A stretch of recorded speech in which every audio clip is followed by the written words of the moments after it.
Yes, thank you. Okay, let me put the presentation up here for you. And I know this was made public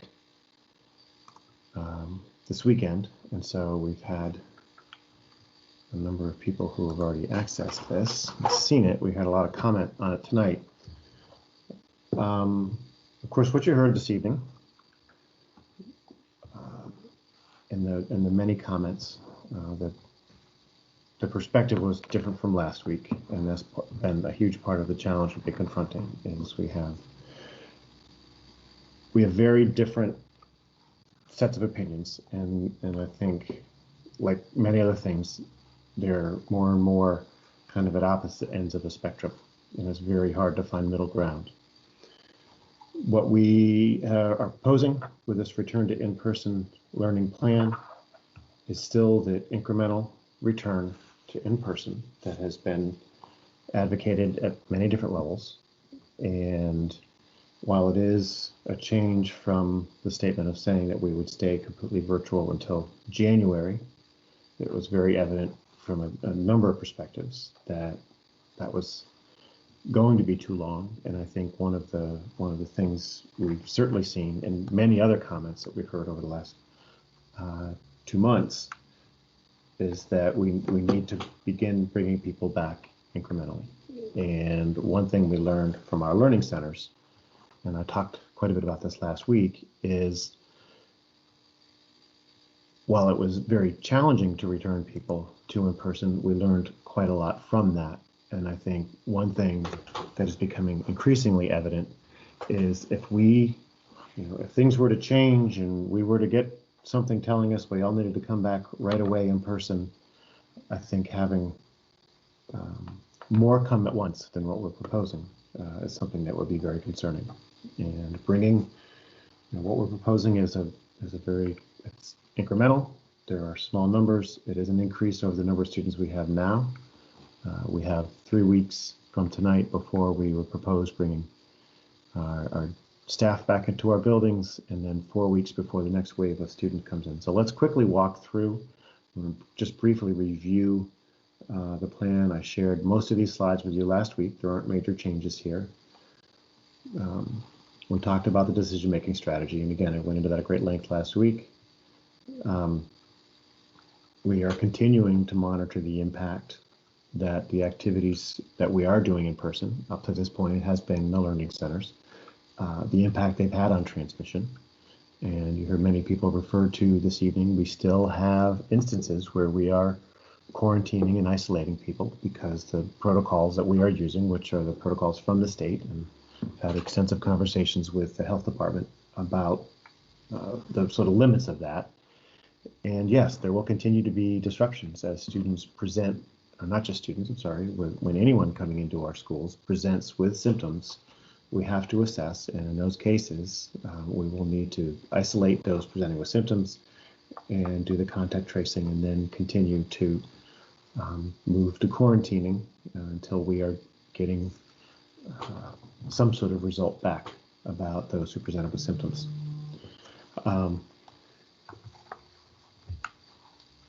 And we said last week, transmission rates stay level or continue to improve, will return greater numbers of students and staff to schools.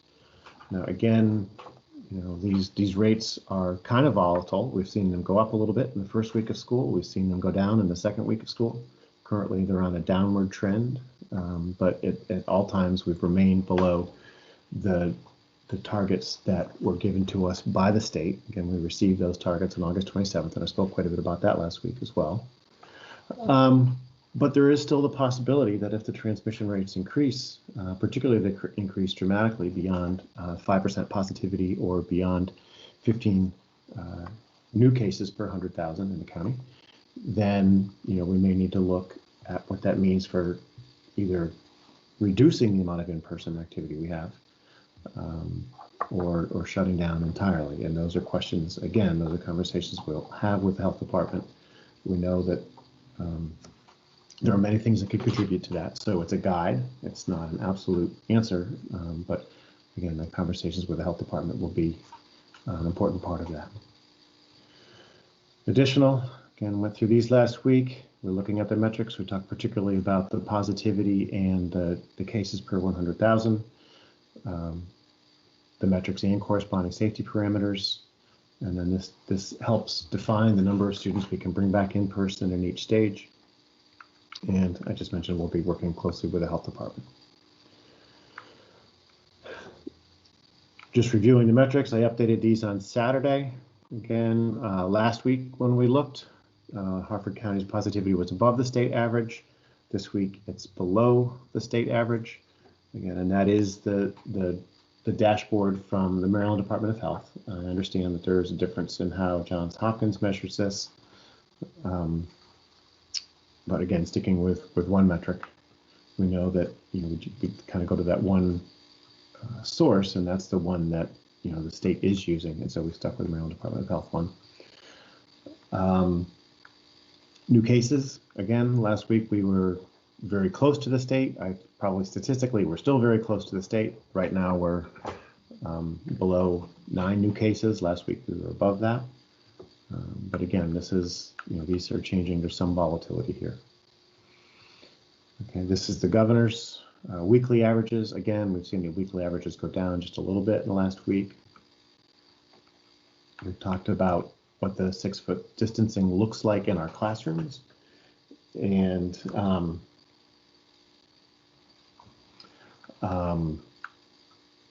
that remains an important part of why we are looking at the models we're looking at, because we need to keep those group sizes small.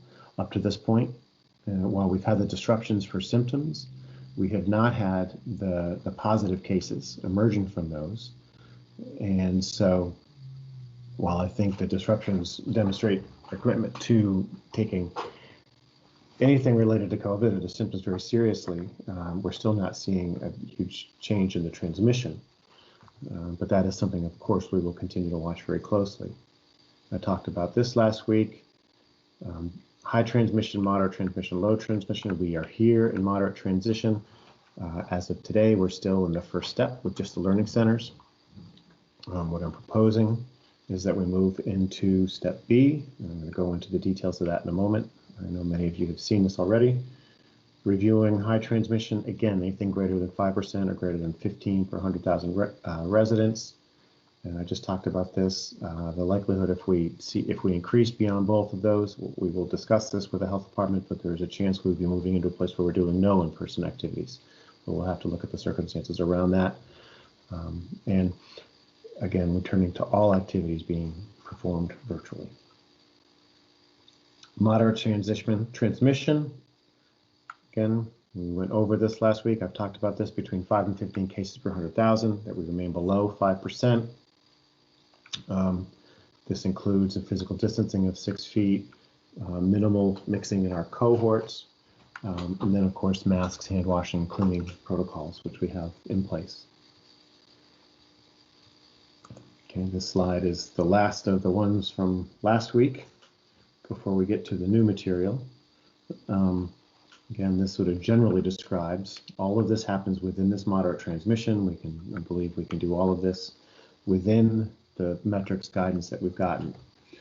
So on to the new information, and this is kind of the core of tonight's presentation.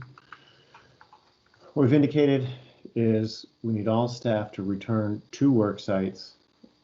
We need our staff to return to work sites, particularly those staff essential to students being in person, and that was the message that went out on October 12th.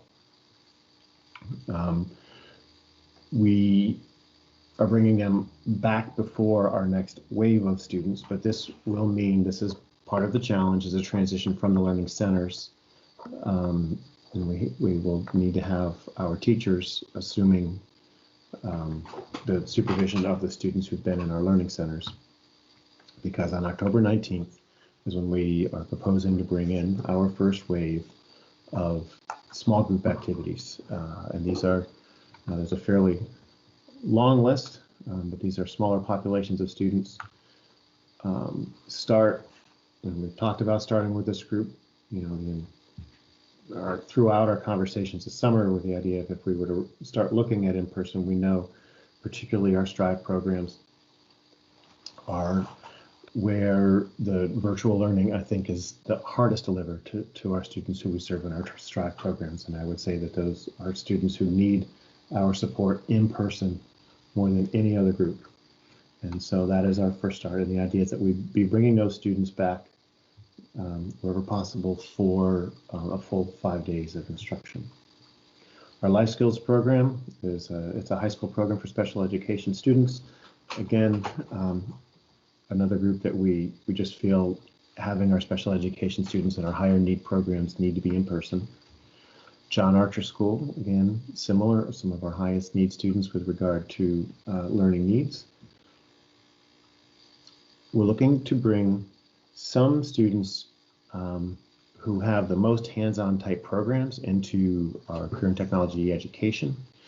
And those are some of the programs that really require a lot of hands-on. Those are our more technical programs, but we're looking at small groups coming in person.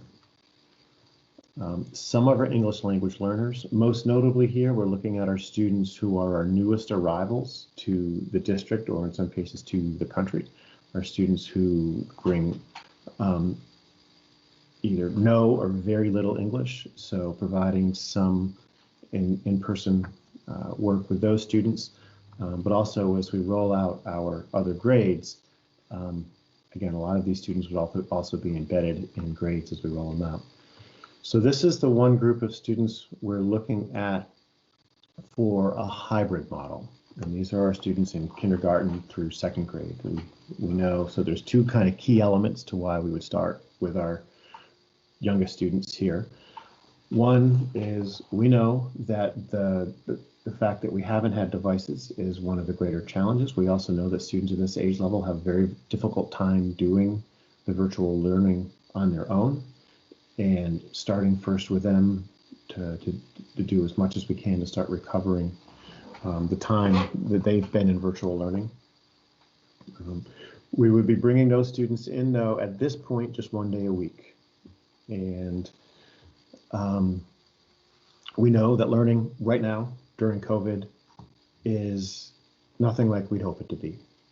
That we still have to follow the social distancing.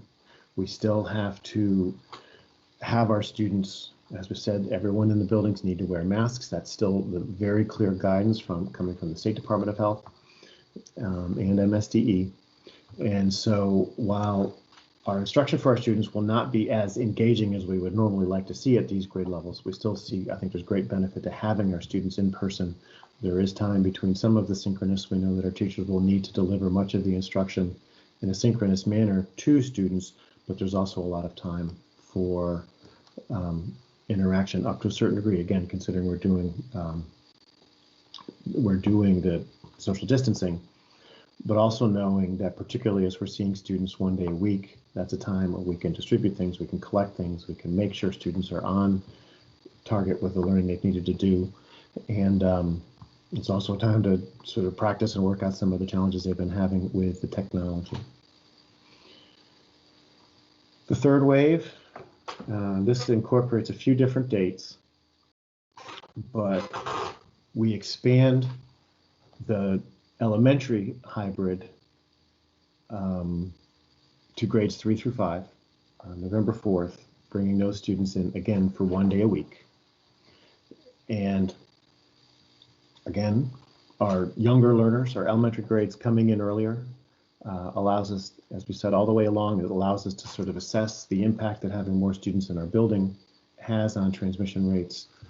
But here, we're now out a number of weeks from where we stand right now. We'll be able to continue monitoring what's happening with transmission. But we also know that we need to get these youngest students in also. One thing, and I had this note on the last slide, I didn't mention it, CSP is another of our special education programs. As we look at the IEPs for those students would be embedded in their classrooms in some cases, but those students could also be in our buildings up to 5 days a week, depending on their individual needs. And so we also have the CSP program, have it through elementary and into middle school. And so our students, again, they'd come in with their grade level peers, and then they'd also be in up to 5 days a week. We also, on November 4th, we backtrack a little bit to a younger group. We bring in a hybrid for our 1 day a week for our pre-K students. Again, that's going to look a little different. We have some full day and some partial day, some half day pre-K programs. And so we will kind of break that out in terms of what the 1 day a week hybrid looks like for pre-K students. And then on November 16th, so now you're looking approximately 2 months from today, we bring in for 1 day a week our students in middle school. And as we said, if we have, again, over the next 2 weeks, we're able to demonstrate that bringing these students in is not significantly contributing to transmission of COVID. And that's when, because on November 16th, when we bring secondary, that's when you first have students who need to start switching cohorts. And so that is requiring a little more flexibility with the social distancing. Again, if we think we can show almost 2 months of increasing in-person activity up to that point, that's when we see if having those students coming in 1 day a week, mixing in those cohorts that day.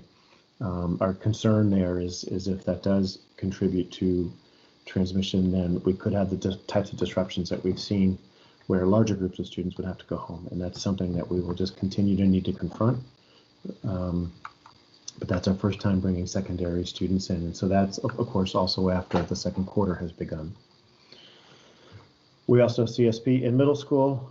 At the middle school level, we'll be looking at those students coming in up to 4 days a week.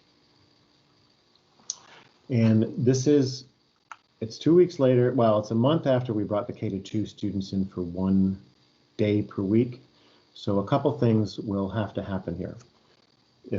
Again, if we're not seeing increased transmission rates, and if the number of families who are sending their children in remains low enough that we can bring students in 2 days a week and still keep our group sizes at or around 10 students so that we can maintain the 6 feet of social distancing, that's something that we're really only going to know after we have a very concrete sense of which students are planning to send their children in. And I think, as we look weeks ahead, opinions around that or attitudes around that could change. And so once we've had a short period of time with the 1 day a week hybrid, we'll know what our group sizes look like. And if we are able to double it, we would consider doing that on November 16th. And then again, same scenario, if we're finding that our secondary classes, even if we were to double them, they would remain small based on the number of folks who are not sending, children who are not attending in person, that were remaining completely virtual. We would consider looking at a 2 day a week hybrid at all grades. Now, this is where the rollout ends. And I talked about this last week, that in the state right now, we have no information about when we may see the social distancing guidance removed. There is nothing suggesting that if our metrics get to a certain place that we'll see something different. That's something we'll continue to wait on from the state. If that guidance changes, we will reflect that in our plan. We'll study the impact of that and bring it back to see if there's something we can change. As I've said last week and many times, we want our students back in school, and we need to continue working incrementally toward that.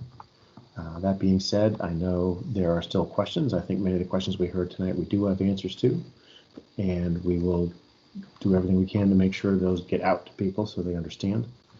I guess what I'd like to do before I leave this slide, I would like to ask my executive directors of both elementary and secondary if they'd like to add anything here about the instruction on this topic. So Ms. Villarreal, if you are able to join just for a second to talk a little bit about the instruction for elementary and how we see that going. Sure. Thank you, Dr. Bolson. My name is Renee Villarreal. I'm the Executive Director for Elementary. In our hybrid in-person learning model for elementary, the teacher would be in the classroom on her device.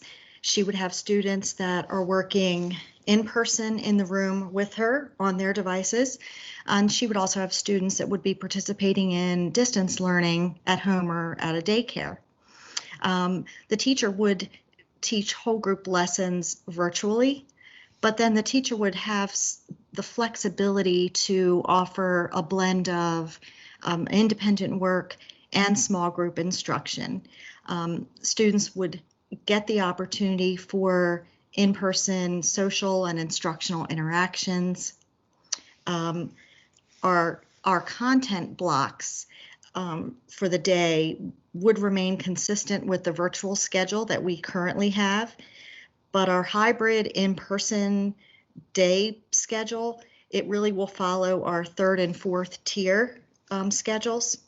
That would provide us an extra hour in the day.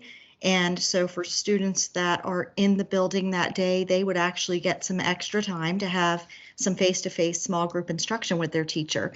That could be for remediation or enrichment, and teachers would have some flexibility in what that could look like.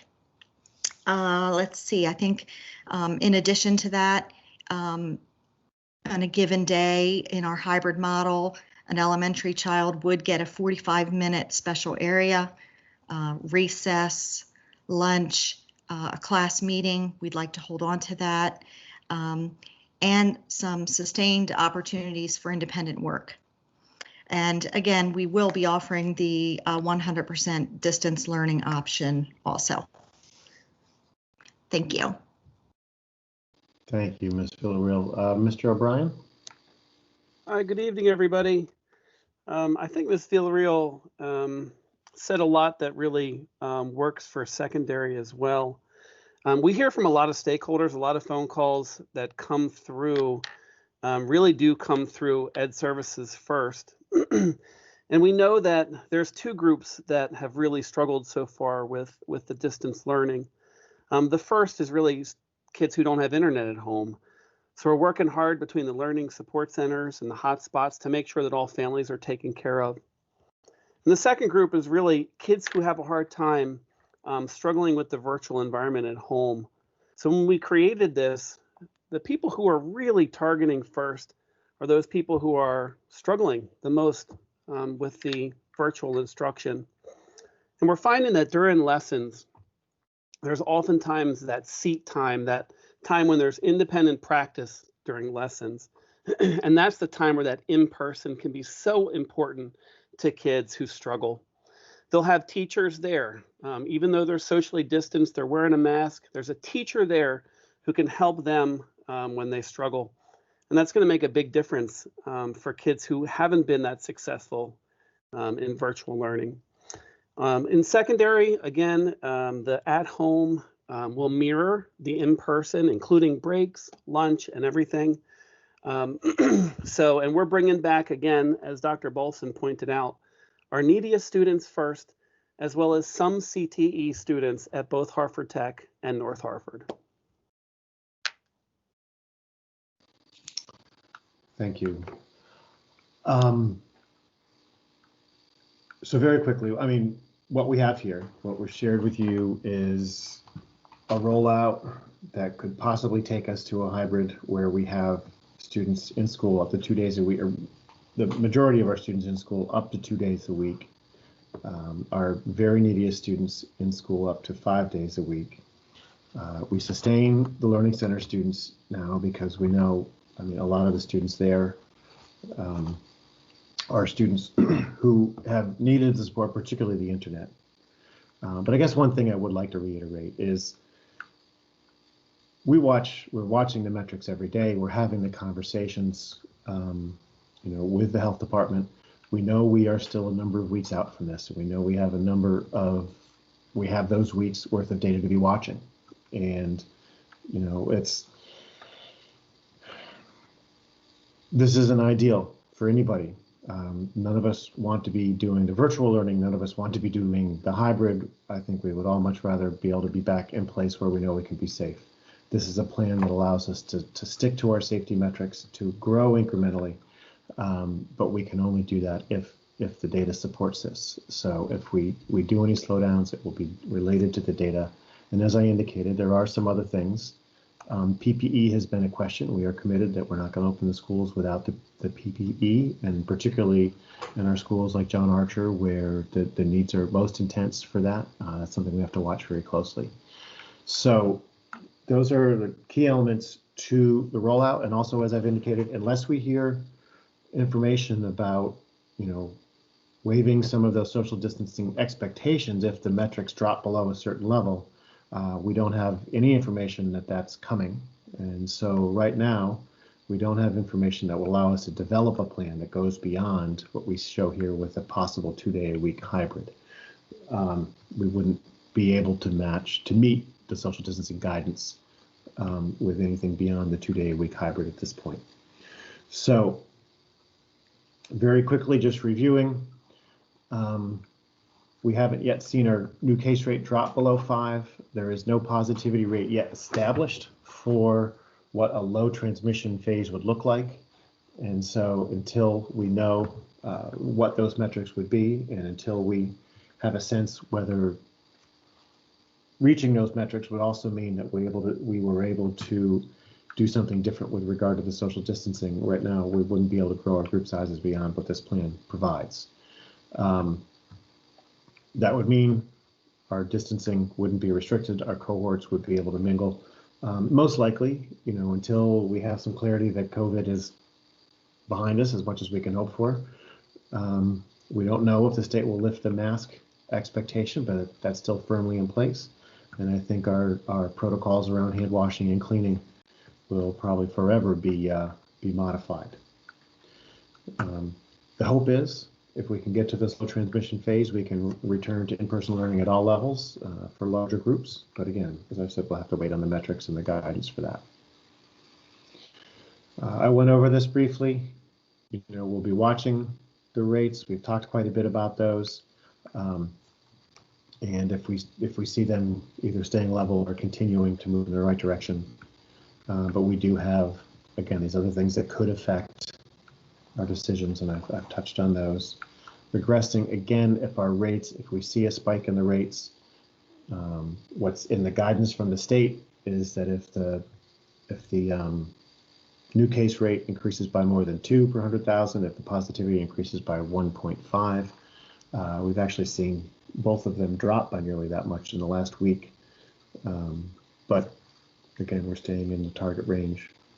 So I think this is just the thing that keeps resonating. We will keep working with the health department. They've been a great resource. They've been willing to have these conversations and answer hard questions, even when they weren't able to give us some of the answers we might hope for. It's been important to have their guidance, and they're a great resource here in town. So with that said, board, I will stop sharing so I can see you on the screen, and I'm certainly open to any questions. Thank you, Dr. Bolson.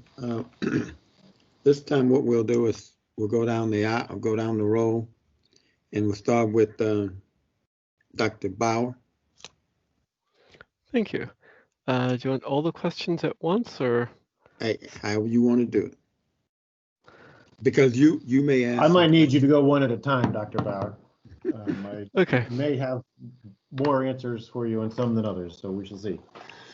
So first question, can you provide an update on the numbers of people who've been quarantined or sent home from the LSCs? I do not have a total number. Today was actually our largest day with regard to number of people who were quarantined. And at the end of the day, we had nearly 80 students, or 80 people. That is by far the largest day we've had. Over the last week, we've ranged between low 30s and, again, today's number. So there continues to be disruption. But at the same time, we also have not seen any kind of increase in positive cases. It's a lot to do with people presenting with symptoms. Okay, to clarify, that is 80 people who are out of the centers, or is that 80 people new today?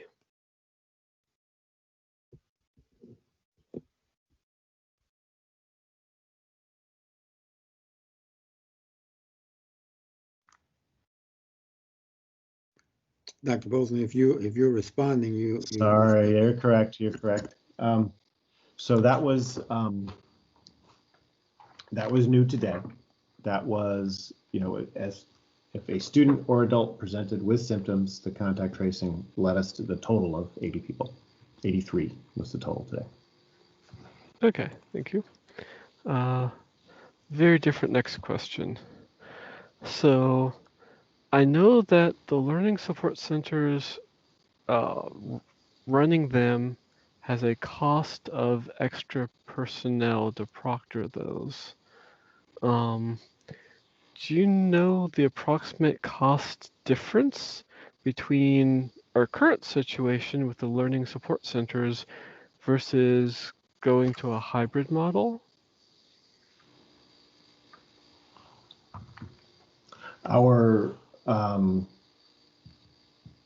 hybrid model uses staff we have on hand. We did hire a number of people for the learning support centers. Deborah Judd could probably give me an estimate, but the payroll for that has been heavy. We, as you saw last year, we had some shifting. We had some places where we didn't have money to spend, but the additional staffing, because there's two groups, there's the people we've hired new for the learning centers, as well as we incorporated a number of people from our food nutrition services who were moved off the budget for food nutrition services because they weren't doing that work and coming over to this, and that's we've had to carry in our operating budget. I might ask Ms. Judd to give me the number around that, but it's been a lot of money to support those.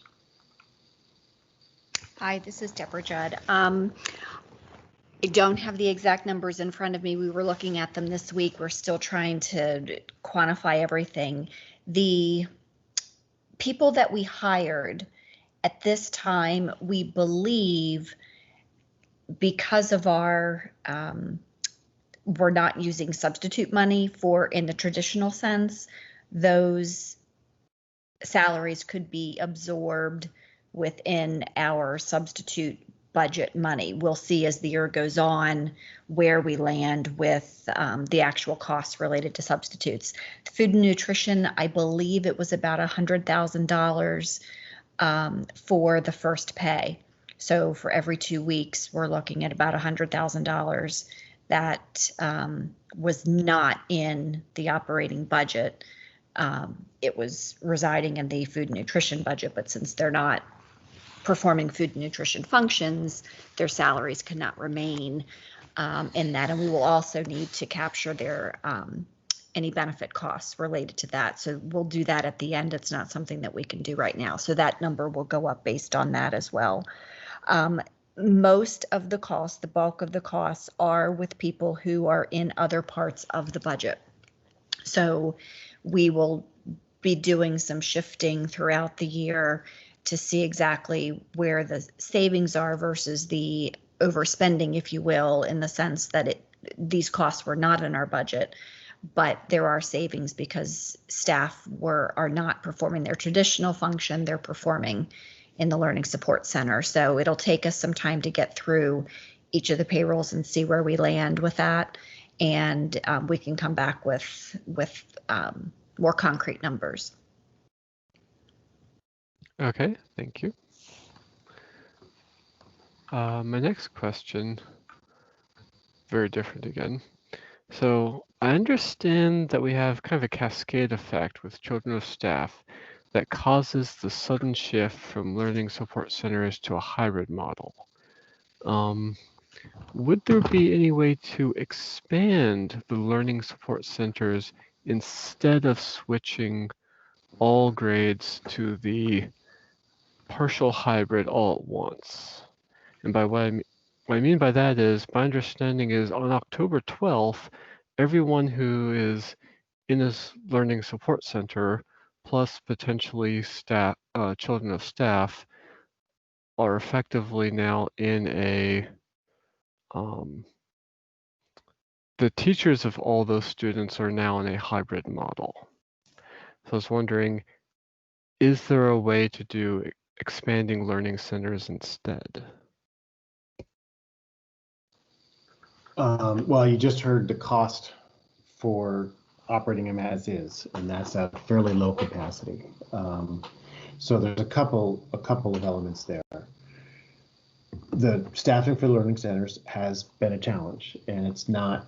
I mean, we assigned people to do this, and we've assigned pretty much everyone who was available. I know, again, there were questions. We had hoped to do that with people who had opted in, but we didn't have nearly enough, so we essentially assigned everyone we could. The challenge is many of the people who've been assigned, and as an aside, they have done a fantastic job, and we've heard great reports back. But the neediest students who we are trying to return to school, most specifically, are students in those high need special ed programs. I believe we currently have nearly 50 bus operators in our elementary learning centers. All of the bus operators that the school system employs drive special education buses. Our contractors drive the general education students. And so moving any students to in-person, again, starting with our special education students, the number of learning support center staff who we would need back in place in their regular duties to perform those duties in order to deliver what we need to do for our special education students is one of the biggest challenges we have with moving any students in person. It pretty much decimates our learning support center staffing. So without being able to hire, and of course not having the budget to hire people who are already on our roles, is our biggest challenge there. Okay, thank you. Can you clarify, so when we have the first students going back, I guess October 12th and October 19th, are they going to be moving between classrooms then? For example, specials for the youngest students, just general classes for the relatively few middle and high schoolers that will be in at that time. So the secondary students, I can say, yes, they will be moving, but right now those numbers, the learning center numbers, now they will go up a little bit when children of staff come, if staff choose to send their middle and high school age students into the learning centers. Those numbers will go up a little bit, but those numbers are pretty small. At the elementary level, the numbers are larger. And I might ask Ms. Villarreal to talk about what we're doing with the non-homeroom with the art, music, PE programs, but I believe they will spend some time with those specialist teachers during those days. Yes, they will, and they will be moving to, students in the cohorts will be moving to special area classes. Those teachers really wanted those students in their rooms and their locations, like the gym and the music room, but the cohorts will stay together. So the cohorts will not mix when they go to specials. Thank you. What about surveying staff about returning? I guess when are we going to know numbers for staff who are putting in for either medical condition or leave or something? Well, that process has begun. So that was one of the reasons for notifying staff. And in fact, why we moved the notification, one of the reasons we moved it to Friday, one was so that the principals would have an opportunity to present the assignment, the fact that we're bringing people back on October 12th. We want principals to be able to meet with their staff first before that notice went out. But also giving 3 weeks notice to be able to do that, knowing that people who would have to work through the human resources process for requesting the various benefits that are available for leave and those sorts of things, should they choose to do that. So that process is starting now. We've had a number of people already contact HR, and it's very similar to the process we went through when we assigned people to the learning centers. We had to work through that before we could know exactly what we were working with regard to staffing. So that's taking place now. Thank you. And probably the last question from me, a little bit more abstract. So I've read lots of comments and news stories and social media postings about other school districts doing virtual and hybrid learning, but I haven't seen any organized data collected. So I was wondering if you all were aware of any organizations that are doing organized study of the experiences that different school systems are having with virtual or hybrid learning. Right now, the best study I've seen, because this is something that a research organization have to turn around pretty quickly, but Mathematica it's an education research group, just released a study last week that I thought was it was one of the first we've seen that really looked at the different models. And what they did is they studied the school districts. Pennsylvania has nearly 1,000 school districts. So they looked at the different models that school districts in Pennsylvania used, and they talked about the contributions of these different models to transmission. So that right now is the best study that's come out recently that looks at that. I don't know how many more are out there. We do know that the CDC just released some information related to this too, showing the practices that school systems used and what impact that may have had on transmission. But the Mathematica study was one that came out last week. I thought that was something I shared with you, but if not, I'll certainly send that along. Okay, thank you. No more questions at the moment. Thank you, Dr. Bauer. Dr. Harrell. Oh, thank you. Let's see. So my first question is, perhaps I missed this, but I understand, as was presented, that elementary will have students, as we roll out, will have the option to do 100% distance learning. Did I miss secondary? Will secondary students have that option as well? Yeah, the families still have a choice whether to keep their students completely virtual or to bring them in for the hybrid. So yes, that's at all levels. Okay, great. That was a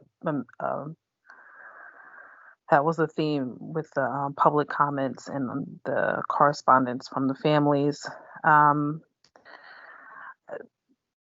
Also listening to the presentation and also some concerns from the public, the presentation of symptoms. So what is being done right now? Can you share in terms of if a staff person or student present with symptoms, the procedure in terms of having to quarantine or get tested? Is it the presentation of one symptom or a combination of symptoms? The last I checked, the CDC was recommending a combination of symptoms, but I'm not quite sure what's being done. Can you shed light on that, please? Let me actually suggest Mary Nasuda. Oh, see, she's already unmuted. I could do it justice, but she can do it better. Well, thank you, Dr. Bolson. This is Mary Nasuda. I'm Supervisor of Health Services. And you're right, there have been some changes in the way we look at those COVID-like illnesses. The decision aid that we're using is with the Maryland Department of Health. And so they have sort of these the big symptoms like cough, shortness of breath, difficulty breathing, or a new loss of taste or smell as one symptom only needed to be considered COVID-like. And then they sort of have a little pick two menu, and that would be fever, aches and chills, diarrhea, nausea, muscle aches, headache, fatigue. Those are the symptoms that in combination could be considered COVID-like. So it's changed a bit, but we're using that same decision aid. Once a person develops one of those symptoms, comes to see us with one of those symptoms or two of the other lesser symptoms, then we consider them to be isolated, meaning we want to keep them away from others since they may have the potential to have COVID. The people that were in their close range, 6 feet for 15 minutes, are considered to be close contacts. And those are the people that we quarantine. That is, we keep people away from them just in case they do develop symptoms. Those symptoms can take between 2 and 14 days to develop. But back to the person who's sick, that's the person that we can either have them had testing done and return if they have a negative test, or we can see if there's another reason why they have those symptoms, and a healthcare provider can provide documentation of why they have those symptoms, or we can wait 14 days. So those are kind of our 3 top things that we have to do to make sure that the person who's sick isn't going to communicate that to others.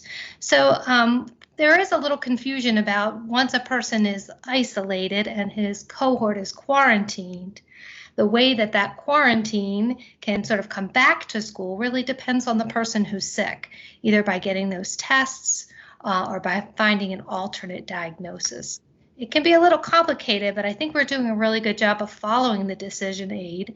We're working with the health department now to get, really good clarity about what the cohort, how much of that cohort needs to be quarantined, and that's something we're working together on. That's why those cohorts are so important, and so is that distancing. Very good. Thank you. That answers a great bit of my thought and my concern in terms of, the presentation of symptoms.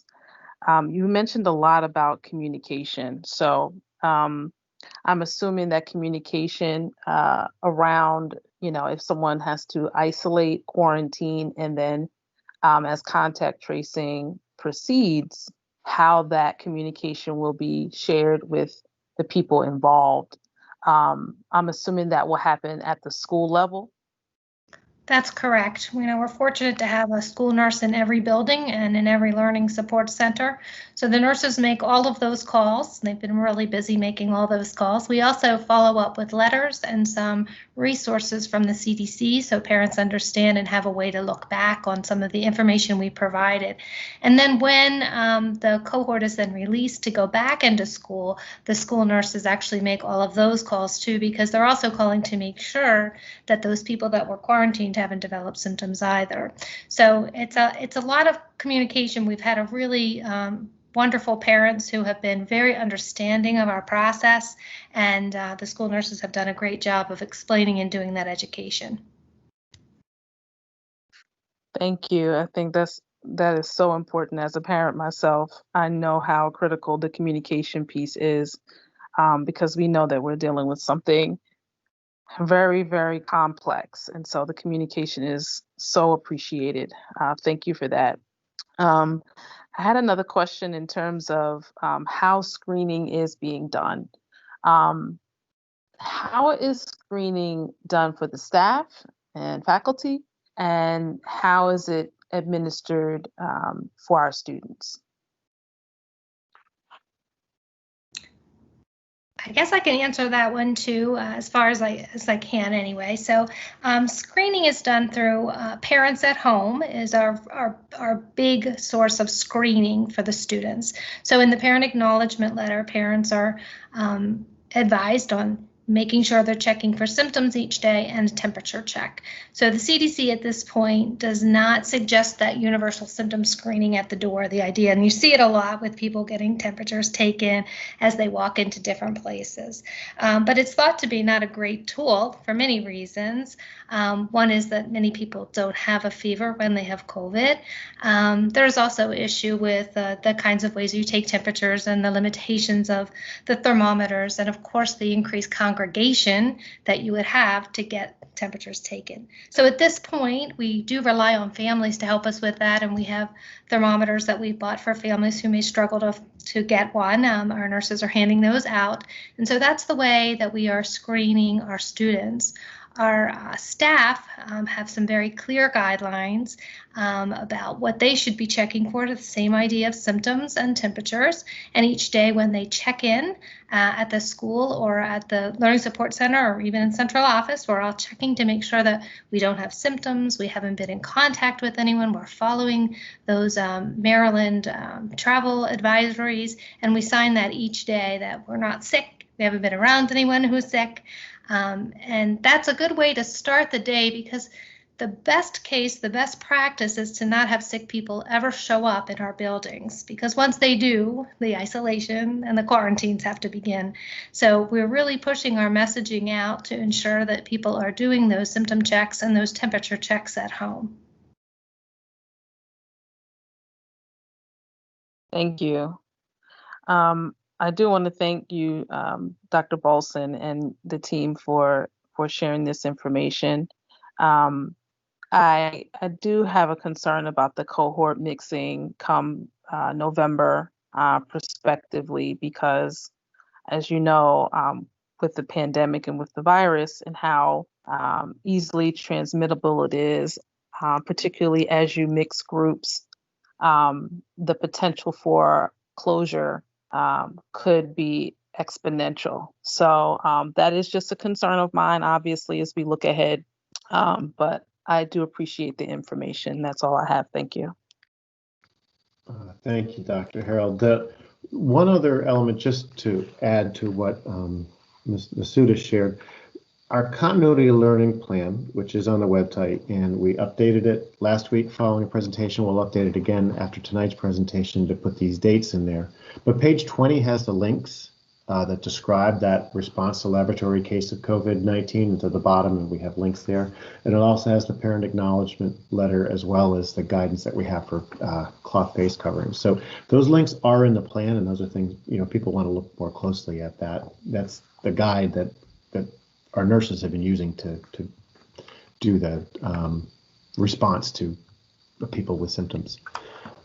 So back to Mr. Robinson. Thank you, Dr. Harold. Ms. Karwacki. Yes, thank you very much. Dr. Bolson, thank you for your presentation.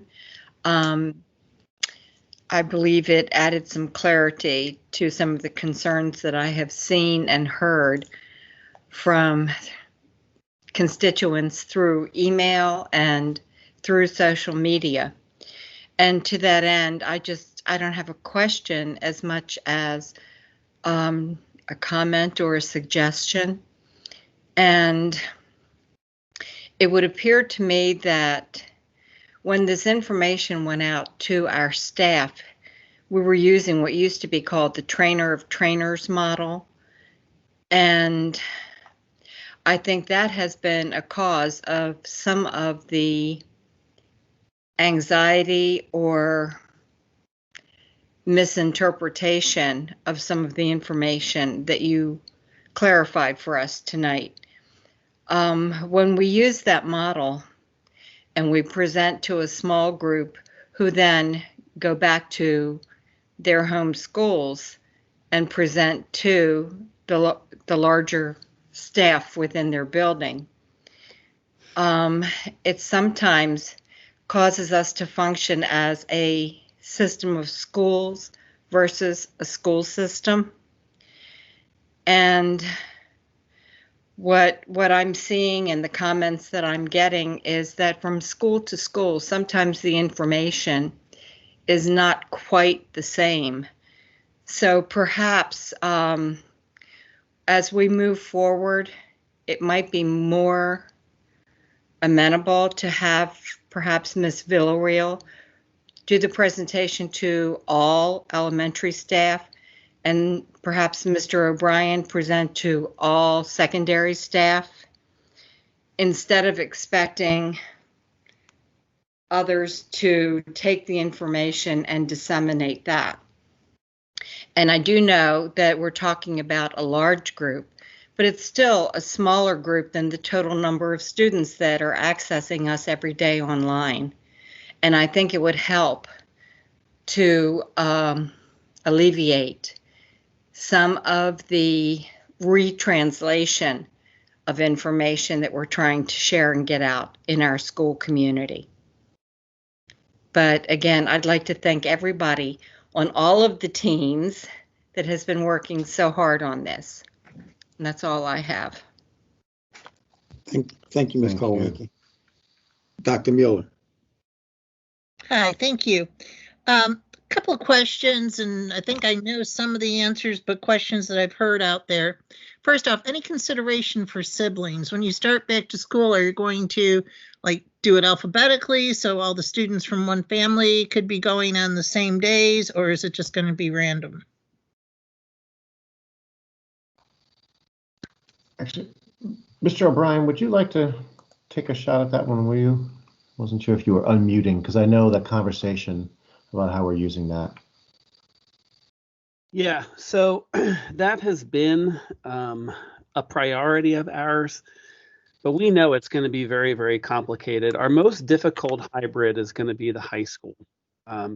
So we're creating a program that's going to assist us with that, similar to a master schedule that works between our transportation information, our student schedule data, and the such.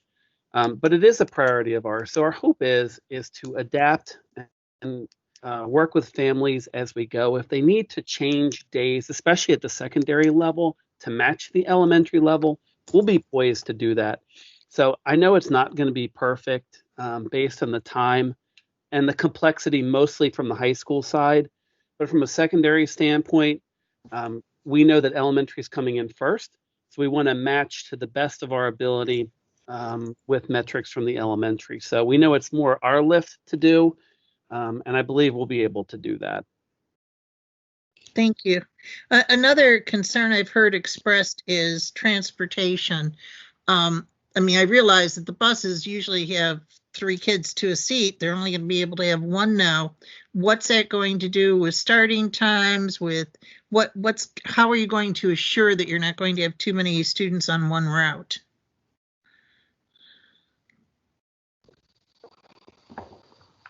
I think a number of people could answer this, or parts of it. I'm not sure who the very best answer is. So what Mr. O'Brien was just talking about, that the idea we started designing the program for this back in the summer when we were originally looking at the hybrid, which is where a lot of the thinking around the hybrid came from. And so the idea is that the program we're using to schedule this starts with transportation, because we know the transportation is actually kind of the choke point for the number of students we can have in at any given time, because we have to limit the number of students on our buses. And so that is part of the initial calculation, and that to some degree, and again, maybe Ms. Villarreal can jump in and if she can add some more color to this from what I'm saying, but the idea is that looking at the buses is actually the first stop in terms of looking at who we're inviting in on a given day, particularly when we're doing 1 quarter at a time. Would either of you like to add to that? Sure, I can. This is Renee. Yes, so we are asking our principals they can actually pull a report off Cognos, and it can list students by bus number. And so they're looking at grade levels and then the homerooms, and then they can actually sort these children by bus number. So when they start to figure out which children will come on Monday, Tuesday, Wednesday, they'll do that by bus number. So they'll be able to keep track of how many students will be coming on particular buses each day. And I believe the number for each bus right now that we're looking at, if I remember correctly from Kathy Bendis, is 18 per bus. Thank you. I appreciate that. I've heard a lot of concerns from teachers, especially with the younger grades. They've talked about having to wear masks and how when they're teaching how to read and using phonics and that, how having their mouth covered could be an issue. Is there a possibility that those teachers would be able to get by using face shields as opposed to cloth masks? What are the ramifications of that? At this point, and that's something that's one of the places where we've sort of worked closely with the health department on. Our guidance does not support that. And it's unfortunate because it is a challenge to, particularly for our youngest students, but for all students. I mean, the idea of teaching in masks is one of the challenges we're concerned about, but our guidance at this point, the health guidance won't allow for that. Okay. Another thing I've seen a lot about is people sharing masks, trading masks, all that. Is that really an issue, or is that just a concern that parents are throwing out there? I was aware of a meme related to that, but I am not aware. And again, I can ask if others have had any actual evidence of this occurring. But I do know there was a meme going around social media related to that. But I'm not aware of any instances where it actually happened. But maybe some of my staff could jump in if there's evidence I'm not aware of. That hasn't been, this is Mary Nasuda, that hasn't been a concern that we've noted in the learning centers, but kids are well supervised, and we are also instructing them as well on proper mask use. That was what I thought would be the case, but I've just heard so much that I had to ask. And then the last question I'm going to ask is, teachers have expressed a lot of concern about using up their sick days if they have to quarantine. How is that going to work for them? Okay. If we send people home for a quarantine, assuming they're able to continue teaching virtually, they will not need to use leave. I mean, if people are sick and they're not able to work, so that will be a frustration for families, hoping that, when they have their 1 day a week to send a child in, that they would have in person, that they might confront it, they might get to school and find their teacher is still teaching virtually because they've been quarantined and sent home. We do not have a way around that. And that's one of the issues where we really appeal to people. Please don't send your children if they have any kind of symptoms, because we already talked a little bit about the disruptions that can create and the disruptions we've experienced around that. But teachers will not need to use leave if they're able to continue teaching virtually. And again, in a case where they're quarantined or sent home for contact and they're not actually sick, I think that's kind of an appropriate response in those cases. But if people are sick, they'll need to and be able to use leave. Thank you so much. And, I've had the opportunity to work with a number of you throughout the summer on various committees and such. And I just want to let you know how much I appreciate all the work that you've put into this. And I will end there. Thank you. Thank you, Dr. Mueller. Dr. Phillips. Thank you. First, as a reply to Carol, there is data on the CDC website indicating that there is that face shields do not adequately protect as well as masks do as far as prevention of exposure to respiratory droplets. So that's why face shields are not generally recommended as a first line of defense. Second point, with all the questions that have been asked, I think everybody maybe gets a fonder appreciation of all the moving parts that are involved in getting people back to school. So we all certainly appreciate all the work that you all are doing for us and for the students and the teachers. Two questions. Number one, assuming that there is no instances where we have to regress as far as getting kids back to school, in an ideal world, do you have a timeline when we're fully back 5 days a week for everybody? Are we still looking at maybe second semester for that? Or do you foresee something even prior? Again, assuming the best of all worlds and that we don't have any regression. Again, until we have some guidance that we would be able to dispense with the social distancing, we really don't have a way to prepare for that. That's something we've pointed out, that right now we only have guidance for our current metrics, and we all want to be back. I'd like to be able to describe what happens. That's the low transmission part of the presentation, and that will remain, that will go into our continuity. Actually, it's already in our continuity of learning plan. You can see that. So the short answer to your question is no, we do not have a timeline for that, but we will need additional guidance to start looking at when we might be able to make those decisions. Okay, and the second question I have, and I may have missed this, you may have said it earlier, as far as the 80 some odd people who are currently under quarantine, is that because of symptoms that have been presented, or have there been actually positive cases that have come out of the learning centers?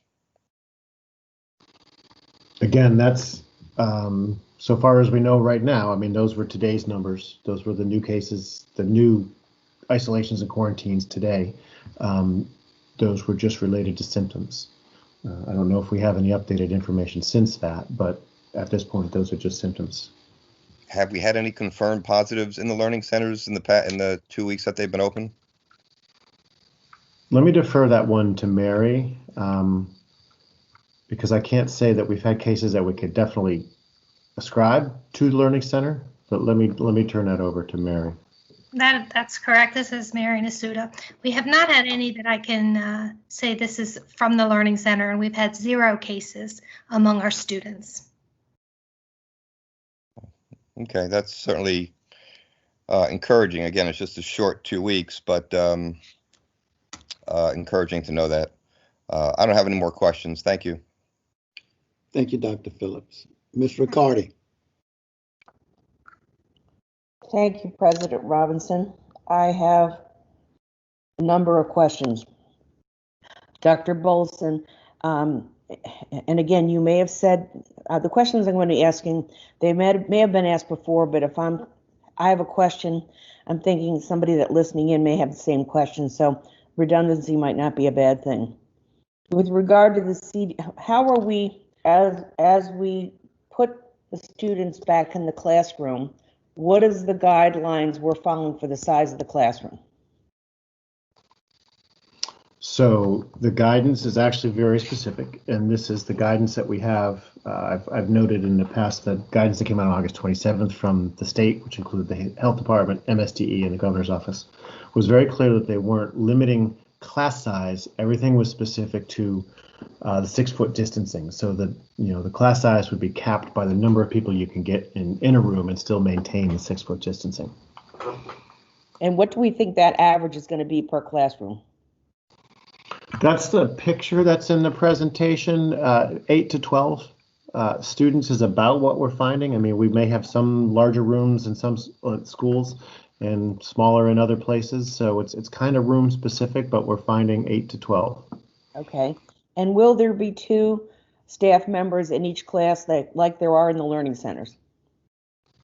There will not, as because we are staffed, the way we are with the teachers, and we have 1 teacher per room in most cases. There's some cases where there's more, depending on the needs of the students in there, but it's the teachers that are there.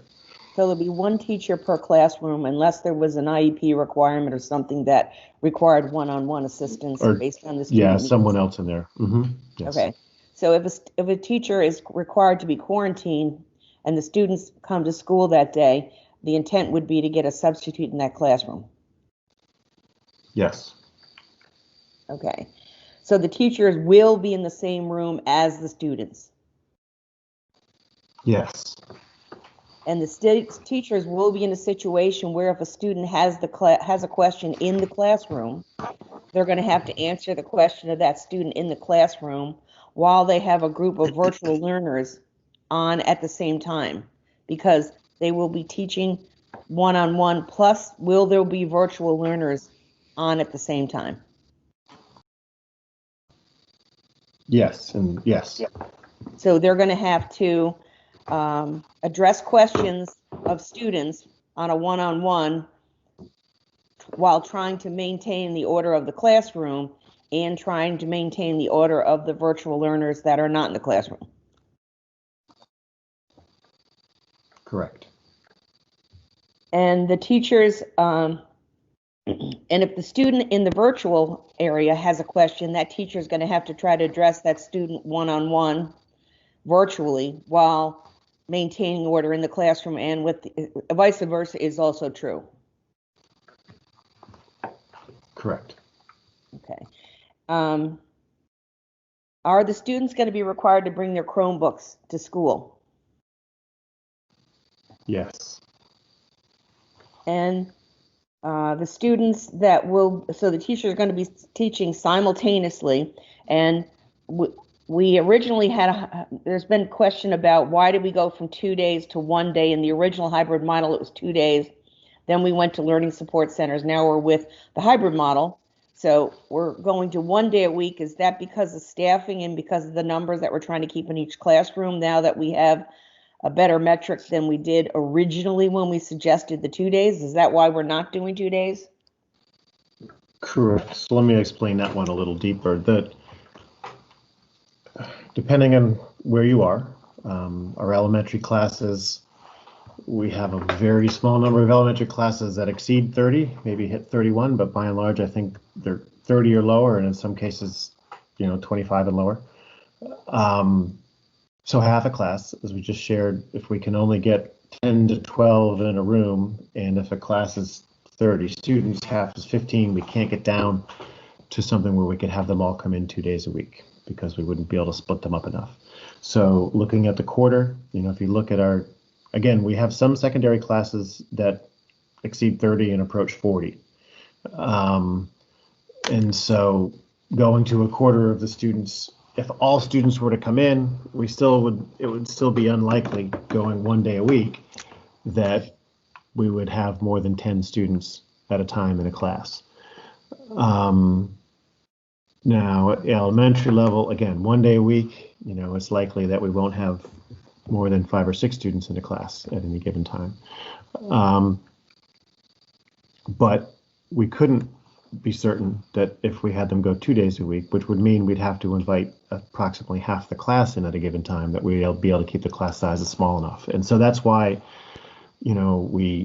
as we transition from the learning centers to the hybrid, the 1 day a week starts us at a place where we are confident that our class sizes will stay below 10. And then as we assess what percentage of our students are actually coming in for the hybrid, if we're in a place where we can have students come 2 days and still keep our class sizes down around that 10 to 12 number, then we can advance to the 2 days. But that will be, an assessment we make based on what percentage of our students are coming in. So it is about, just dividing.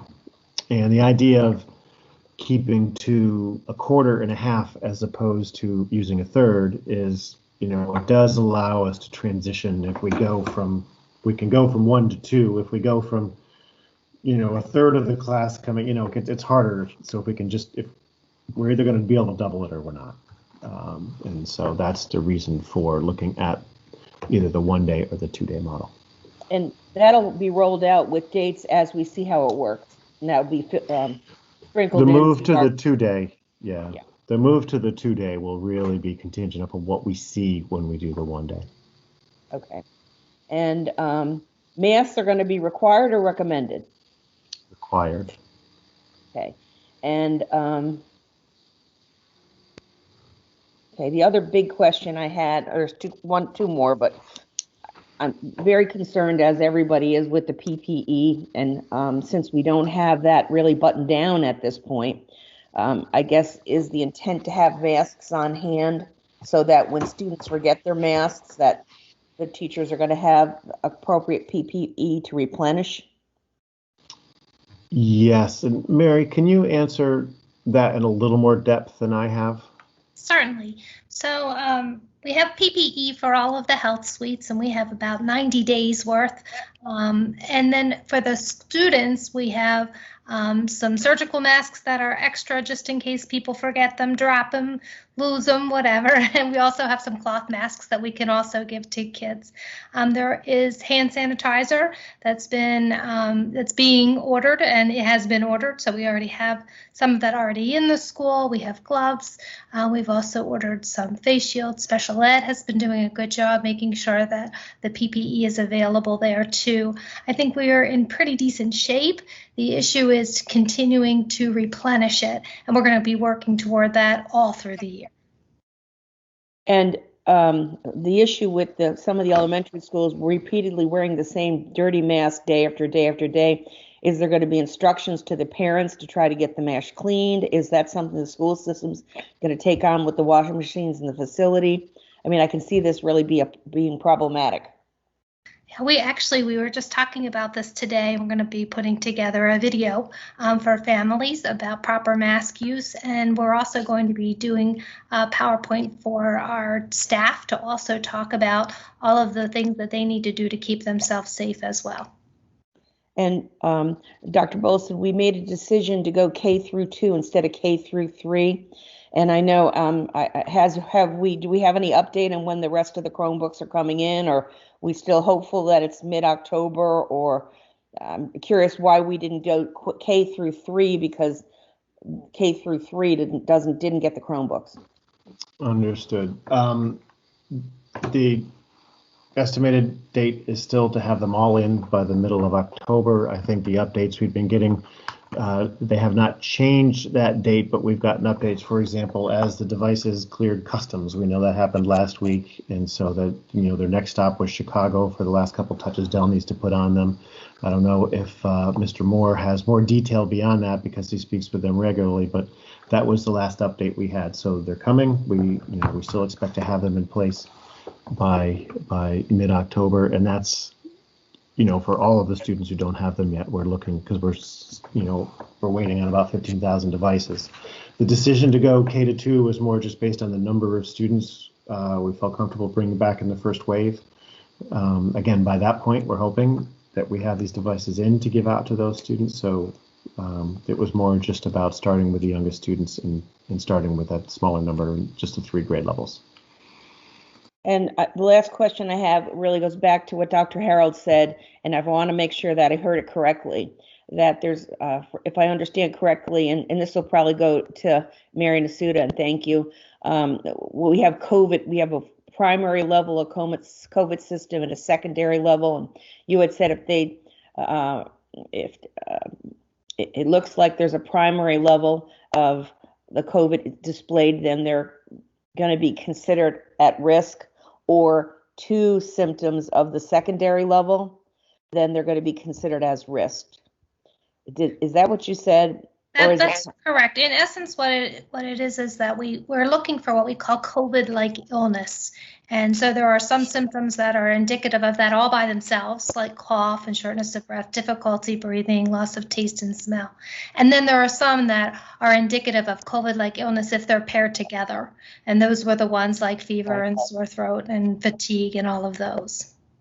Unfortunately, the community is not confident in that. And I see a lot, my child is going to sneeze, or he has allergies, they have allergies, and they're suddenly not going to be allowed in school. I think it's important that that's something we want to share on the HCPS website of really how we're identifying, so that parents have a reference of what the symptoms are that's going to really cause there to be concern their child's at risk. Yeah, I think it can be very difficult too, because sometimes, although the symptoms look like other things, one symptom doesn't preclude another. So if you had allergy symptoms, let's say you had congestion, a runny nose, and a headache, which would be 2 symptoms, and you have allergies most of the time during this time of year, it would be easy to say, well, that's just allergies. Unfortunately, you could have allergies and COVID, and that's what makes this so difficult. And we've had that experience where it really does look like one diagnosis, but you could have COVID as well. So we do have that in a continuity of learning, but I'll continue to get that message out. Those smaller symptoms have to be in combination. So a sneeze alone certainly wouldn't send a child home, but a new cough would send a child home, or shortness of breath, or any of those combination of symptoms. Interestingly, we would be sending home some of these children anyway, just because they were sick. But the issue really is, how far does the quarantine go? And that cohort does make things very disruptive for families, and we're aware of that. And last, I just want to make a general comment. I'm sorry for taking so much time. I just think this is really important. I think really need to recognize the teachers and what we're asking them to step up to do, and how challenging this is going to be, learning to manage a in-person educational environment while managing the virtual environment. And many of these teachers have really stepped up to make that commitment to be able to do it virtually. And now things have changed. And I just think it's important that we recognize their efforts, that they are professionals and they very much want to be back in front of their students. But this is going to be very challenging, and I just want to acknowledge them. Thank you very much. Thank you, Ms. Riccardi. Ms. Rush. Thank you, Mr. Robinson. Dr. Bolson, I just want to reiterate one more time. It's really hard to put dates in a presentation, and that these dates are contingent upon the metrics. And I guess I just want to give you another opportunity to say, we're planning this, but plans could change. Is that fair? Thank you. That's such an important statement. I mean, I think this would have been way too theoretical without dates. And so we need to know, I mean, it's very concrete, and I think it makes it much easier for people to understand what we're looking at, the pace of change we're looking at. But you're right, the changes in these metrics could set us back. And again, we may not have a lot of time, particularly if we see a big spike quickly. I mean, that's been the frustration throughout COVID, is not being able to be certain what was going to happen a week or 2 weeks out. So there is a chance these will change, but I think putting the dates here, it was a choice to do that so we could be a little bit clearer. But of course, you know, some people may see that as a promise, which, you know, we're not really able to make. Thank you. I just wanted to recognize and appreciate that. And again, I think having 2 board meetings 2 weeks in a row is a little bit of a different thing for our board. I think given this time and how tumultuous things are, I think this extra communication was imperative, and I really appreciated it. So I think the other board members have hit my comments. So thank you, Mr. Robinson. I'm done. Thank you. Ms. Bailey. Yes, so basically, as Ms. Rush just said, all the board members kind of asked some of the questions that were going through my head. And I once again wanted to emphasize the fact of thanking Dr. Bolson and everyone else who has been working tirelessly on creating a plan to get our students back into the classroom. And that is all for me.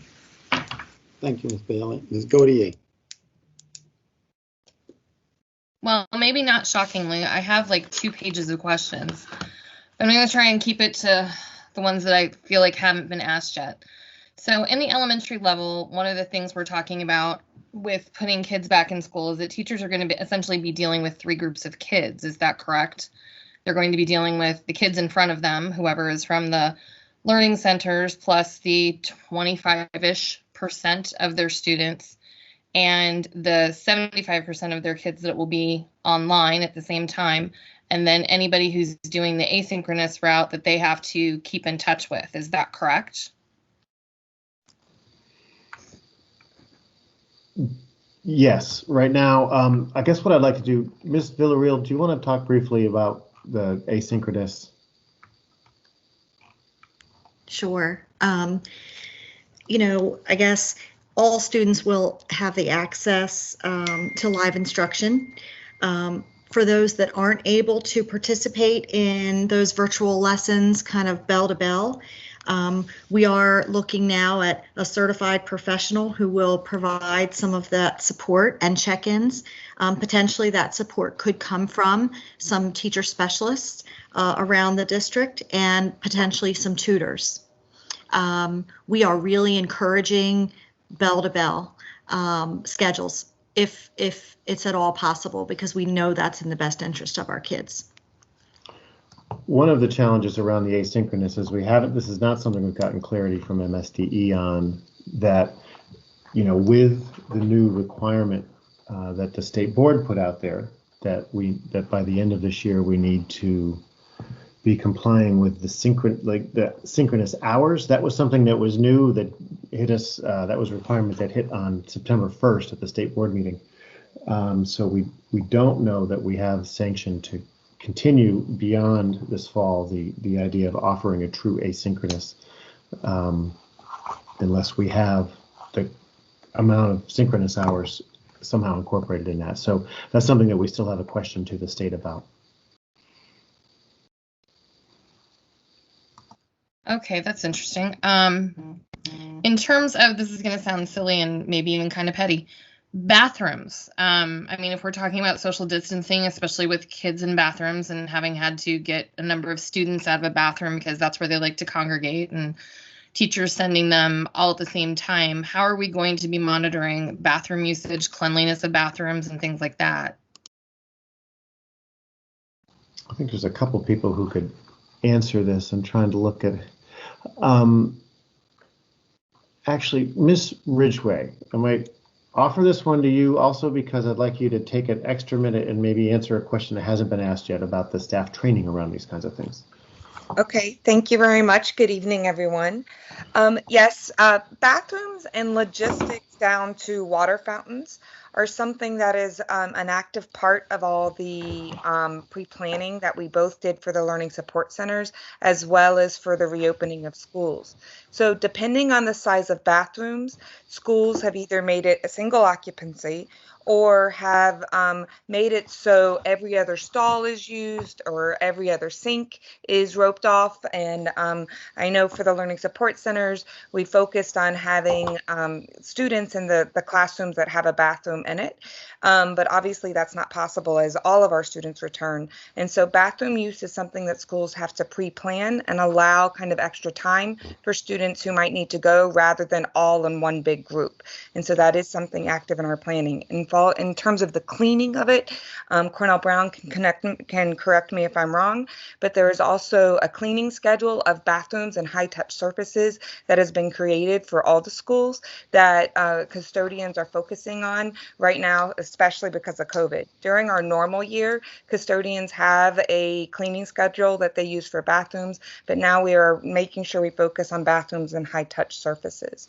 So in terms of Dr. Bolson's other comment about the staff training, I'm happy to take the opportunity to comment on the fact that during all of the public comment and in a lot of the questions you have, we recognize that a lot of this information feels new to the teachers and staff who are returning to our buildings who haven't been in our buildings yet. So ideas such as isolation, quarantine, PPE, signing into buildings, wearing our masks, when are mask exceptions allowed, and all of those things. How is our leave accounted for? What is the new regulations for FMLA and all of those HR guidance? We are going to provide a staff-wide, every single staff member will have to take it, training through our training platform that we use called Safe Schools that will be pushed out to all staff that make sure we go through screening your temperature at home, signing into the building, attesting that you don't have any symptoms, what it means to quarantine, what it means to isolate, what does that mean with your time, and what are all the safety protocols that we have, what are the PPE available. So that training will answer a lot of the questions that you have had as well, and will also answer a lot of the questions that those thoughtful teacher comments all focused around during public comment this evening. How soon do you foresee that training being available? Because, I mean, much of what you're mentioning and many of my concerns are that hasn't been communicated to the teachers, which is part of why there's such a panic. Yes, it will be out in everybody's inbox by the end of this week. And in time for their professional development time, this Friday afternoon, there's professional development time, and it will be there in time for everyone to have it during their PD. Great, thank you. So my next question is breaks for teachers and lunches. How is that going to work in both elementary and secondary? Because if we're saying that kids are going to be eating in classrooms, how are we making sure that our teachers get a 30-minute duty-free lunch?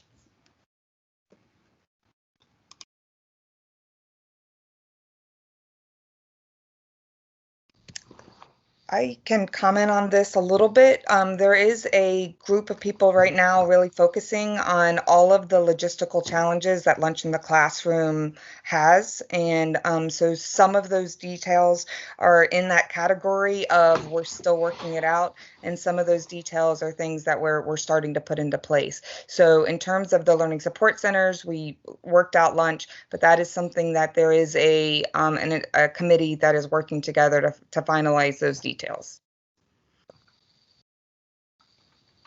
Are there some sort of like building administrators or any teachers on that committee so that they can kind of weigh in and describe what they're going to see in their building?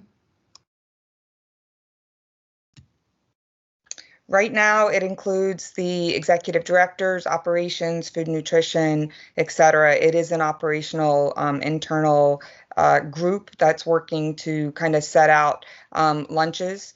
And I don't know if any of my counterparts want to jump in terms of the duty-free part of it, because I know that is a commitment that is part of our problem solving. Hi, this is Mike O'Brien again.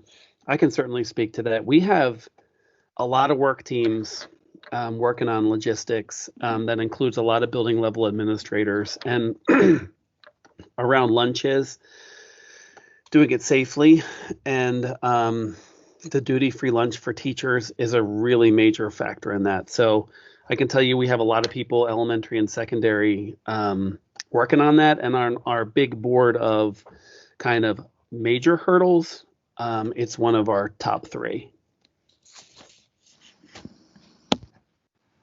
Yeah, that seems like a big concern to me too.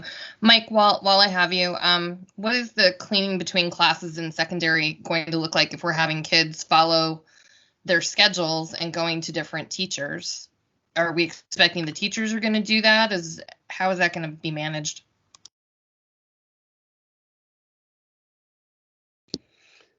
Katie, do you want to hit that one as well? I'll do my very best. So yes, cleaning is going to be a shared responsibility. We have our custodians will be focusing on communal areas, high touch areas, bathrooms, and all of those areas.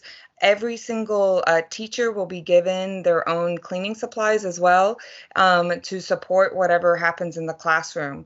So as we are working out our best practices and what that looks like right now, there is conversation about whether what does need to be cleaned in between the classes, and whether it's just the desktops and the seats of where people are sitting and what those particular logistics are. But we are providing cleaning materials for all staff in all rooms throughout all the buildings so that we can all work together to, to do our required cleaning under the CDC recommended protocols for COVID. Okay, thank you.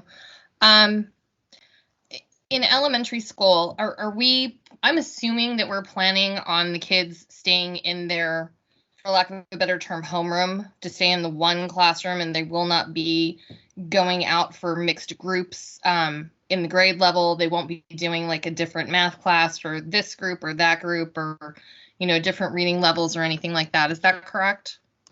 Yeah, Rachel, this is Renee. That is correct. We are planning to keep cohorts in their rooms. The only place they'll go is their special, and they'll do that together. Perfect. Thank you, Renee.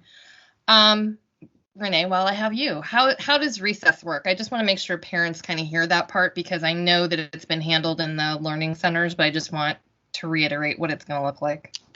Yeah, I can speak generally to that, Rachel.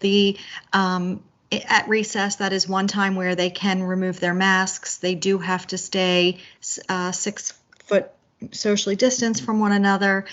They can play, though. They can play on the equipment, and the equipment is cleaned after their play. We do limit how many cohorts go on the playground in a day, and then custodians can clean in between those times. Okay, great. This is, maybe it's more of a secondary, I'm not sure. I think it's going to apply to all of them.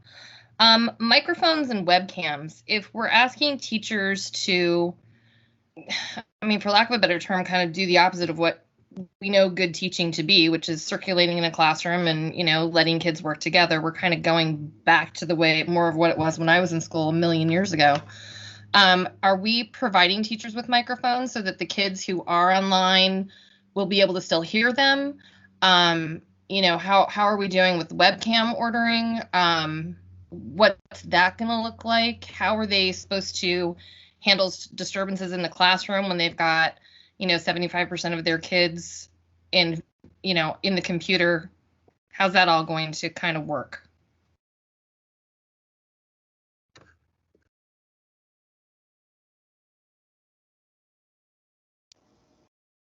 Rachel, this is Drew. Component of your question. Back in June. Anything else? There is a back order across the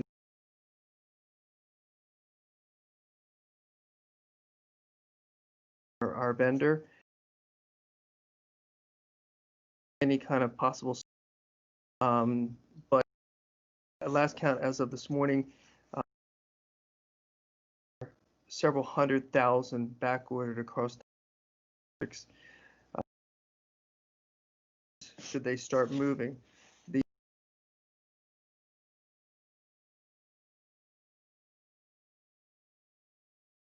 Into each of the teacher laptops will be for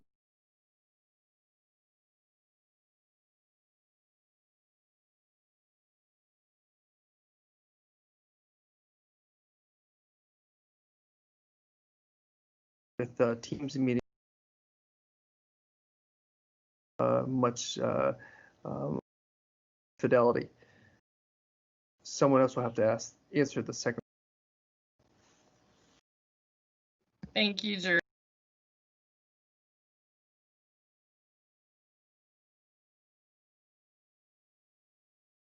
This is Renee. We've gotten some additional ideas for what teachers can do in the meantime, until they get. And we are looking at ways to use the document cameras because they can be kind of, kids at home can see the rest of the classroom. We're still working on what that looks like. I know there were a team of folks to a school to really investigate that, what works best so that we can.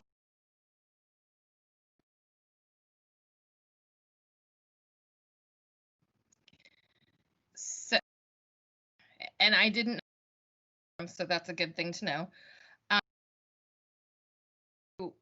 If sometimes they do, and there are disturbances there, how are they going to handle them while still attending to the line? And then, how are they kind of circulating through trying to answer kids in front of about the logistics of it all, because it's a lot.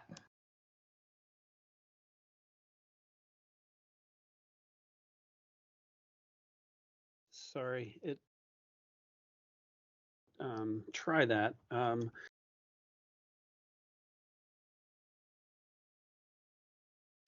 teachers really adapted and that they were into the virtual instruction. And one of the things that I really took out of,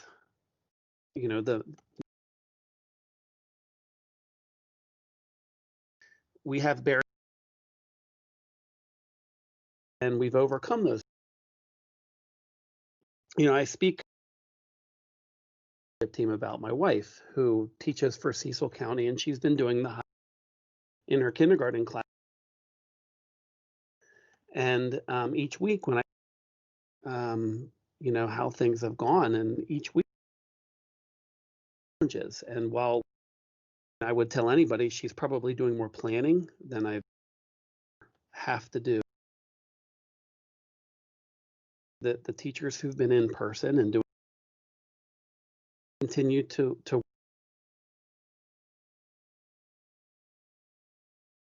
as more challenges have become overcome and kids get used. I don't know if it's getting late, but that was my try. I appreciate it. I'm just concerned. We're asking. I want to make sure that they are getting as we can possibly, process. And it's who are planning, 12, 14, and plus, finishing their teaching during the day and going and playing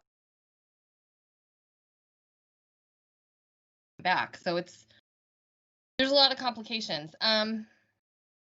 It's going to be allowed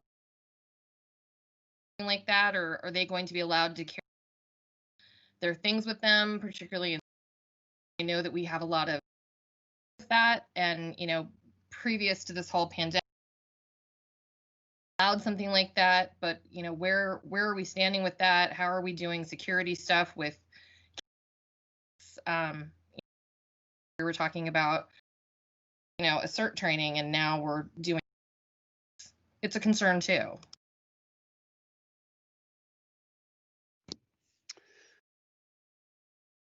Our principals agreed that they still wanted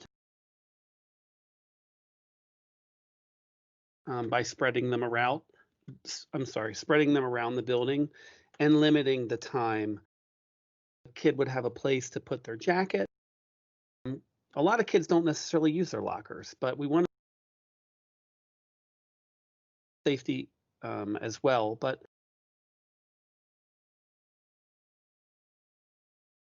level. And I can speak for backpacks will be allowed, and cubbies will be utilized, but they will be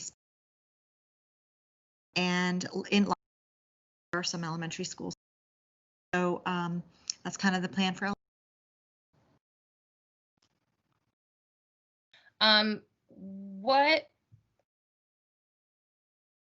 so we have all of our cases. We have a number of families who could stretch our computers further. Did who are, including me, there's no way in the world I'm sending my kid back with a brand new bus to take to school. What happens when the kids come to school and there's no computer there? Be something available at the school for them?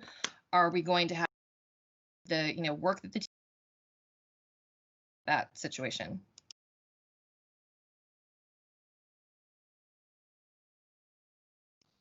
Well, I could now tackle that one from the element to start. And hopefully our devices are here, and that won't be that does become an issue. What we're thinking is the interactive whiteboard will really be a tool to use in that instance. The child can still see everything. So that's Rachel. Okay.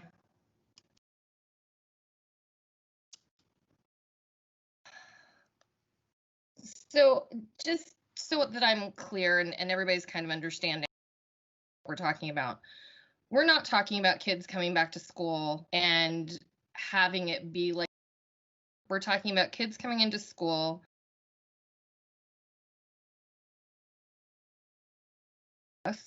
We're talking about them monitored just in terms of, making kids at once. Look different. They're not going to be a ton of socializing desks. They're going to have to be playground if they're in elementary school. I think, we're going to limit movement in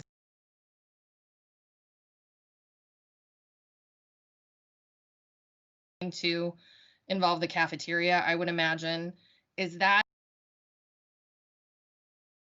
for our kids?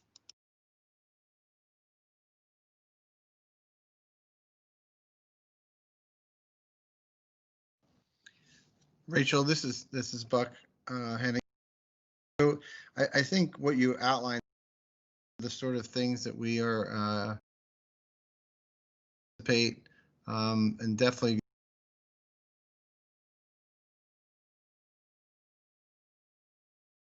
going from where to fully returning is not really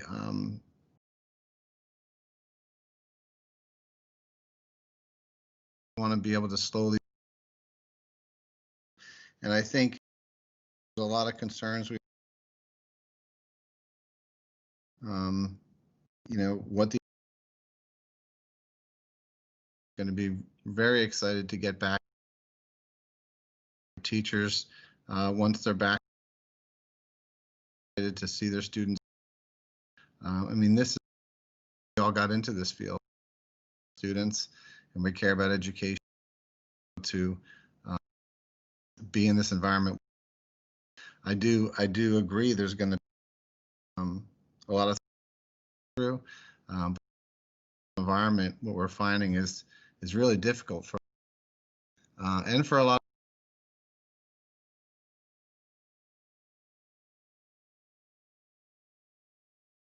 is going to be their mental wellness as well.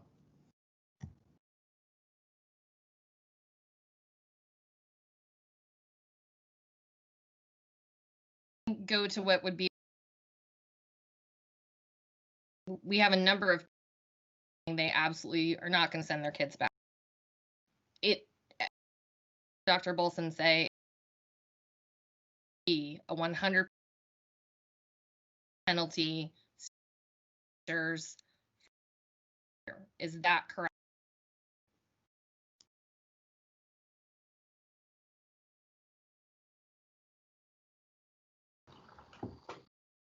Not to reassign students. We want part of this.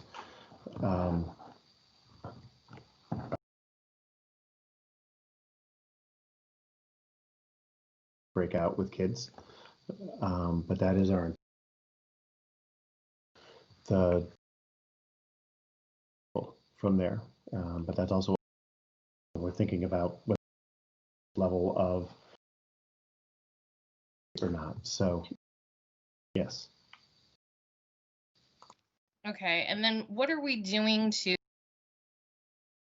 of parents, because that may well help us in our planning in terms of parents than we thought, more parents than we thought wanting to.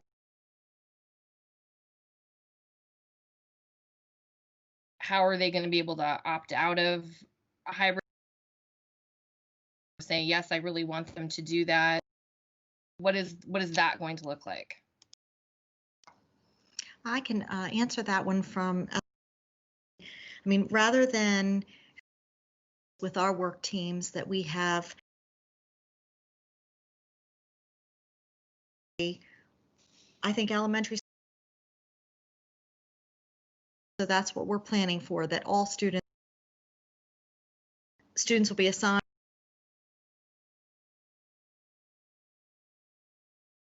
to attend school in person, but parents that in-person learning right now will be asked kind of to reach out to their child level. We're taking care of that kind of in-house.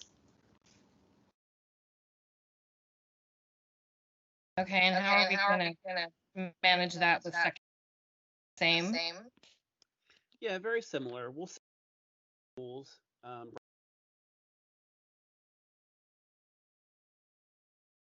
opt out of the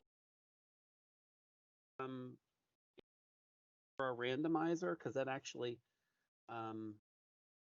would be good information to have randomizer running and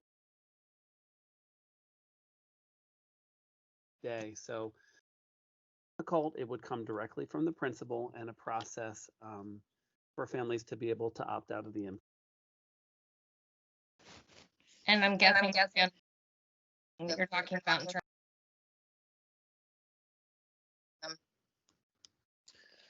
That's correct. Buses, but it's bus because the schedules complicated. So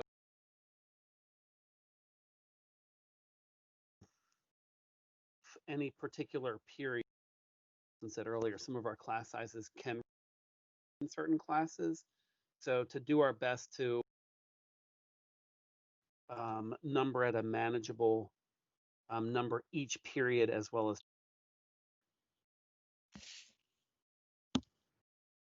Thank you all. I'm sorry I asked some patience.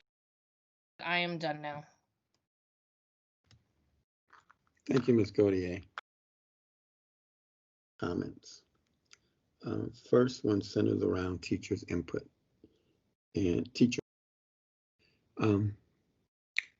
Dr. Bolson and you and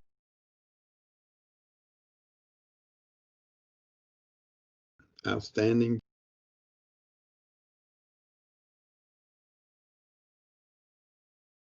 with the bar, and I would like to see relationship that we continue to maintain that relationship, because when I like being at the table learning for me now, and I'm not asking you to accept that there are times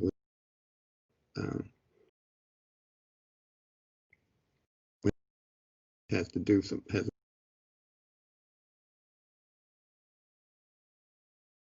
that I would like that relationship, that you maintain that relationship and without and yes, it is clear from the question and answer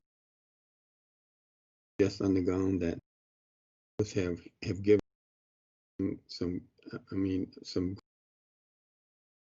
extensive thought, and you can tell by that. It's also clear by especially the presentation,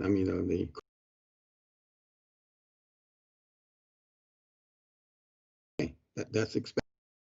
If you had if you came out and say we % now, I'd be questioning that, because the task. I work with adults, and we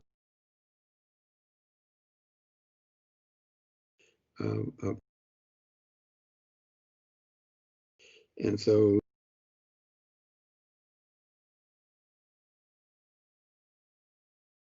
but you guys, great job, and the board, that this board is really day off on this, that the board into this that was asked, and I just like to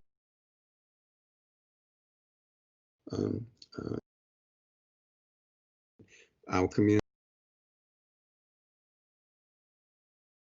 One thing, and I know things looking at the but we're that that there is, and community members continue to stay involved. We need that, because that ups our game. Now it's time for superintendent's report, and I will call on Dr. Bolson. Well, let me do we have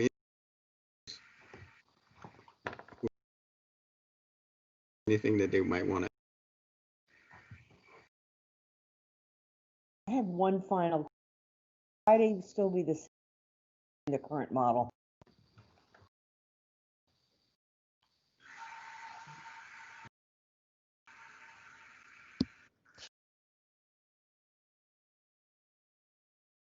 So first, our goal with Fridays, a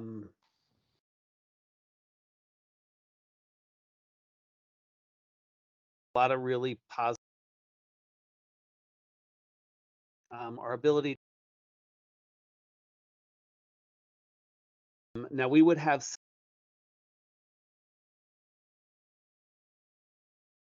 assistance with internet in our learning, supervised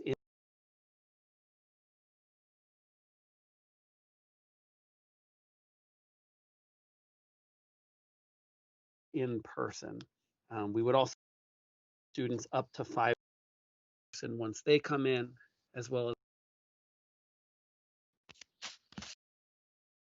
And for elementary,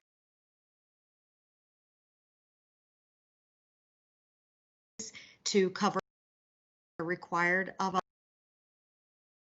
In addition to that, is smaller. We have to use that Friday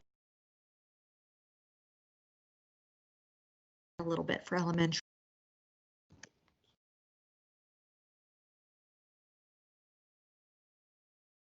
Let's call. David, I've got a tangent question.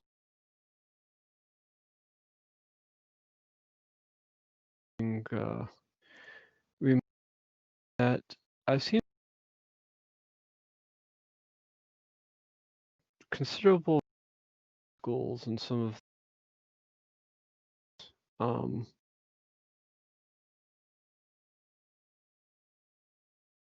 do we know that they're for the this instruction?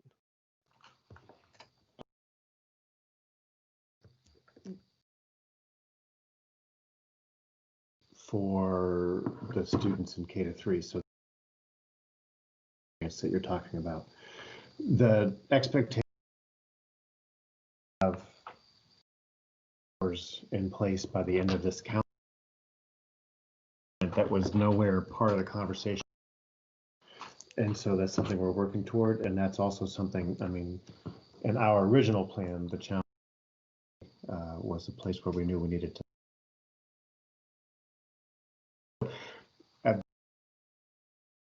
Variants, and it has lots of devices, but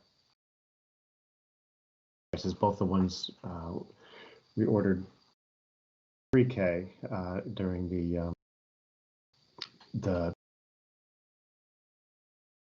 and then as well as the devices we're expecting in for K, we'll be distributing as soon as they arrive.